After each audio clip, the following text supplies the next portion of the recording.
elevating the discussion while talking about the things that matter most. You're listening to Society and the State, Life, Liberty, and Your Pursuit of Happiness. Now, your hosts, Connor Boyack and Brian Hyde. Hi, and welcome to the Society and the State podcast. I'm Brian Hyde. Connor is off for this podcast, and I really hope he won't regret letting me take off on a topic on my own.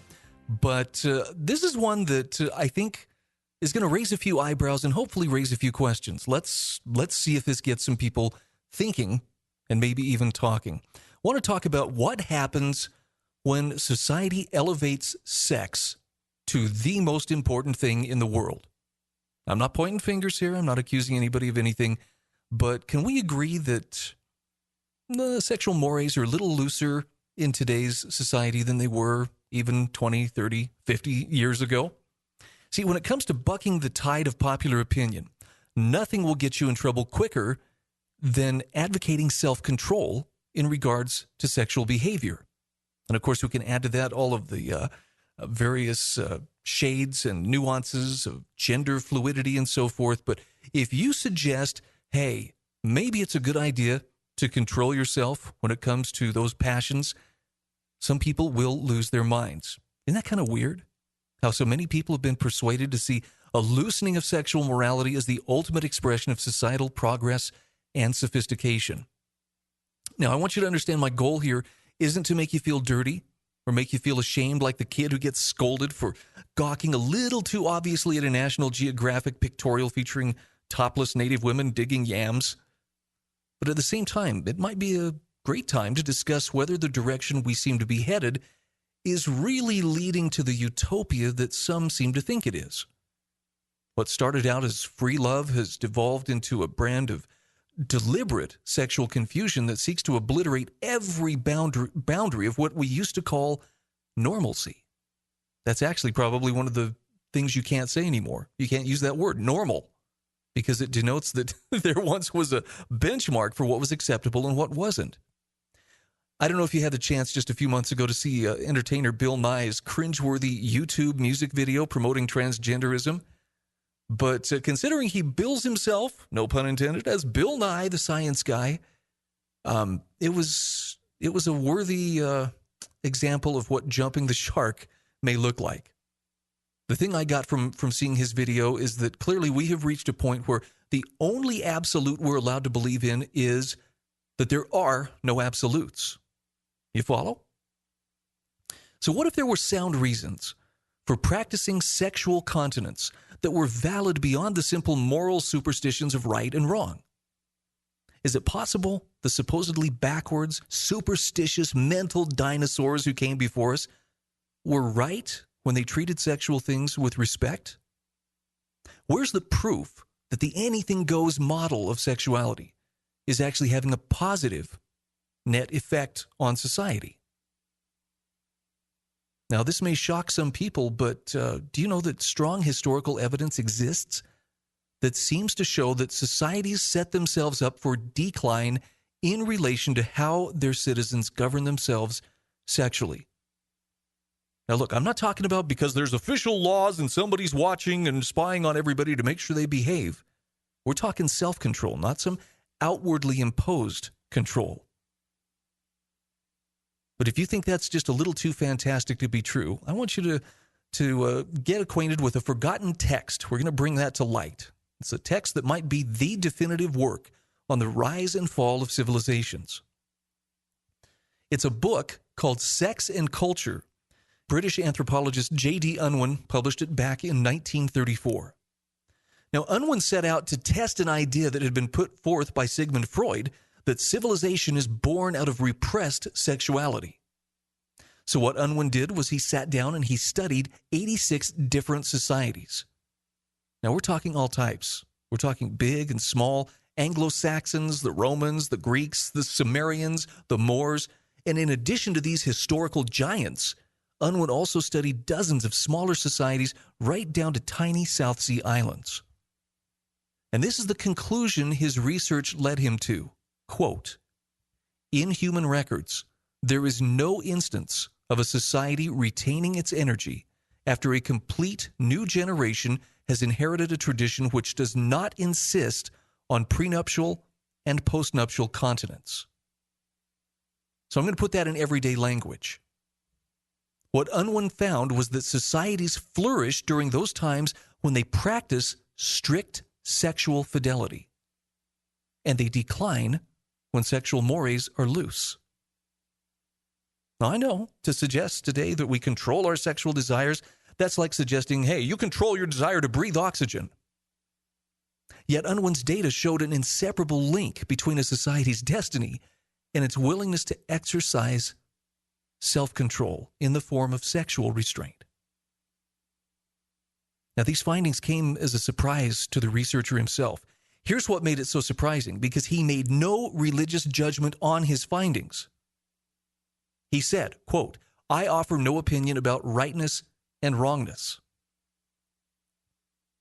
He simply noted that societies that practiced absolute monogamy, meaning no extramarital or premarital sex, and which discouraged divorce, tended to be the most vital economically, scientifically, artistically, and geographically. Now, hopefully you understand what he pointed out here, and what I am asking you to consider is not mistaking the control of sexual passions for the destructive squelching of them. These civilizations that chose to regulate their behavior simply channeled their desires in ways that provided greater benefit than just seeking pleasure. Brian Fitzgerald commented on Unwin's findings and explained how this type of monogamy serves to define the appropriate roles for men in society. And he said monogamous civilizations require men to choose either lifelong celibacy or the responsibilities of a husband, fidelity, breadwinning, and fatherhood. Most men choose to marry to their good fortune because married men tend to be healthier, happier, and more productive than bachelors. Those committed husbands create stable marriages which offer the greatest opportunity for raising healthy, productive children who can keep a society strong and growing. This type of commitment to a strict moral code can only take place in a sophisticated society, one that takes its religious beliefs seriously. By contrast, the more pagan, the more primitive cultures were those that had simpler beliefs, and in turn, they were the ones that practiced very little restraint on sexual expression. Of course, the prospect of modern American society accepting the value of practicing sexual self-control is probably about as likely as Bill Nye becoming an ordained pastor. But anyone who's been on social media for the past few years will understand why this is so. We have become a culture that's increasingly obsessed with sexual behavior. I have no doubt someone's going to tell me, well, you are too, Brian. That's why you're even talking about it. But bear with me here. Anything that even hints of resisting the urge to act on our desires is decried as oppressive and harmful to society. Yet Unwin's research shows historically the exact opposite was true. Dennis Prager said the creation of Western civilization has been terribly difficult and unique.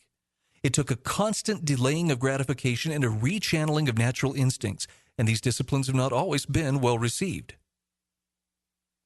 So to illustrate the attendant dangers of tearing down a fence before we first ascertain why it was built, all we have to do is look at what's happened to American society since monogamy went out of style. I think it was Joseph Sobran who probably summed up the fruits of the sexual revolution that started over 50 years ago when he wrote, "That revolution has reached its dreadful fulfillment in our inner cities, where uninhibited behavior has resulted in bastardy, crime, poverty, disease, and general disorder."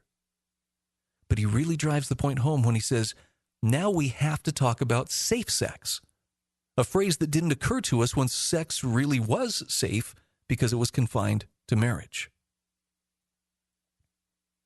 So the freer we feel to indulge our inner hedonist, the less stable our society is. And if life is really about pleasure at any cost, who can be faulted for breaking vows or abandoning their family when they become inconvenient? Individuals who pursue a lack of self-restraint to its logical conclusion too often find that their actions lead to inescapable, destructive consequences. I mean, you can see this in people who destroy their lives through substance abuse, through excessive debt, or through contracting and perpetuating sexually transmitted diseases, even those who prey upon and abuse others just to satisfy their own passions. Anyone who's personally witnessed a devastated young mother confronting her husband's illicit lover after she learns of the affair can understand this. It's not a pretty thing. But they'll also have a much stronger appreciation of why self-control and sanctity in marriage are far from being outdated principles. Here's why. A spouse who maintains inviolability in his or her marriage isn't just protecting their own peace of mind, but they're also securing the peace of mind of their family members, their neighbors, and their community. Look, I get it. Human sexuality is among our most powerful passions. The boundaries that have emerged over centuries of human history are the product of billions of minds working tirelessly to apply the lessons learned regarding what works and what doesn't. And if we want to pretend that everything that came before us was wrong, that's pretty arrogant. The truth is, exercising a degree of moral self-control allows us to continue to freely make the kinds of choices that actually enlarge our freedom to act for ourselves. On the other hand, the counterfeit, anything goes kind of thinking serves to eventually paint us into a ever-shrinking corner of despair and unpleasant consequences. So if you want to enjoy the greatest amount of personal freedom, you have to be willing to exercise a greater amount of personal moral restraint in avoiding personal pride, irresponsibility, and selfishness. Maybe you're one of those people who isn't content to depend upon others for your opinions. I hope that's the case. I hope that's why you listen to our podcast.